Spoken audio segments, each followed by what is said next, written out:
တခါတော့ကမြင်းတွေကိုထိမ့်သိမ်းရမှာအမတန်မှတော်တဲ့မြင်းထိမ့်တဲ့တယောက်ရှိတယ်အဲ့ဒီမြင်းထိမ့်တဲ့ကတရဝါတွေဒီလောက်အများကြီးကိုရင်ကျေးလိမ်မာအောင်ဘလို့နီးလန်းတွေနဲ့ဆုံးမလဲလို့မြတ်စွာဘုရားကိုမေးတယ်အဲ့ဒီအခါမှာမြတ်စွာဘုရားက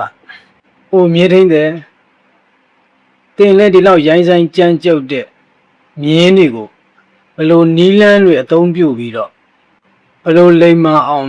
တွင်တင်ဆုံးမလဲဆိုပြီးတော့မြတ်စွာဘုရားကပြန်မေးတယ်အဲ့ဒီအခါမှာမြင်းထိမ့်တဲ့ကတပည့်တော်ကနီးလန်း၃မျိုးနဲ့ဆုံးမတယ်ဗျာပထမနီးလန်းကတော့နူးညံ့စွာဆုံးမတယ်အစာရေစာကျိုးမွေးတာကြောကိုပုတ်သက်ချော့မြူလာစတဲ့နီလန်းနေနဲ့ထိမ့်သိမ့်နေဗျာနောက်တစ်မျိုးကတော့ကြမ်းတမ်းတဲ့နီလန်းကိုအသုံးပြုပြီးတော့ဆုံးမတယ်ဗျာကြာပွင့်နဲ့ရိုက်နှက်တာအစာရေစာမကျွေးပဲထားတာစသဖြင့်ပေါ့ကြမ်းတမ်းတဲ့နီလန်းနေနဲ့အသုံးပြုပြီးတော့ဆုံးမနောက်တတိယနီလန်းကကြတော့ချော့တစ်ခါ6တက်လက်ကြမ်းတစ်ခါနုတက်လက်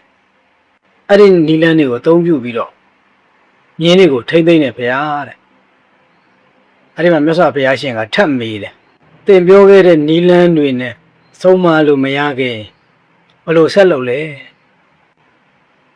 ဘလို့မှတွင်တယ်လို့မရတော့တဲ့မြင်းတွေကိုတော့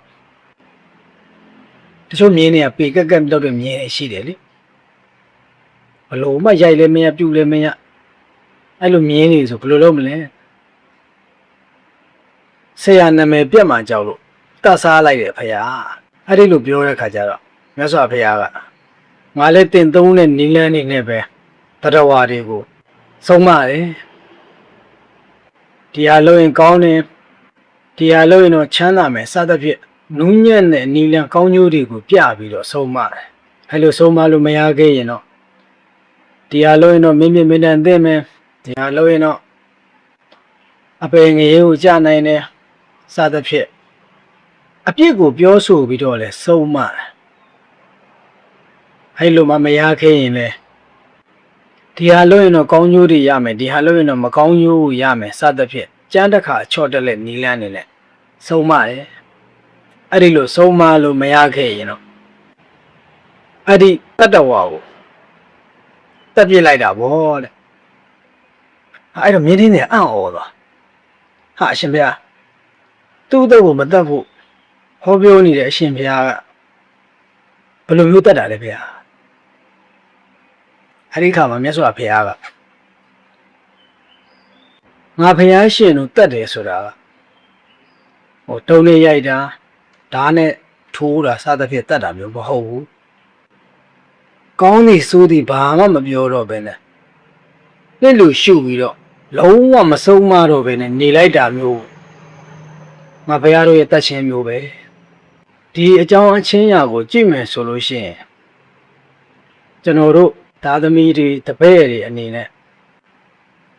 မိဘတွေဆရာသမားတွေကကိုဒါကတော့ကောင်းနေဒါကတော့မကောင်းစသဖြင့်ပြောဆိုဆုံးမနေတဲ့အခါနာခံလွယ်တဲ့လူငယ်လူရွယ်တွေဖြစ်အောင်ကြိုးစားကြရမယ်အကယ်သူတို့ကဘာမှမပြောတော့ဘဲနဲ့လက်လူရှုလိုက်ပြီဆိုလို့ရှိရင်ကျွန်တော်တို့ဟာအသက်ခံလိုက်ရတဲ့မြင်းတစ်ကောင်နဲ့ဘာမှမထူးကြဘူး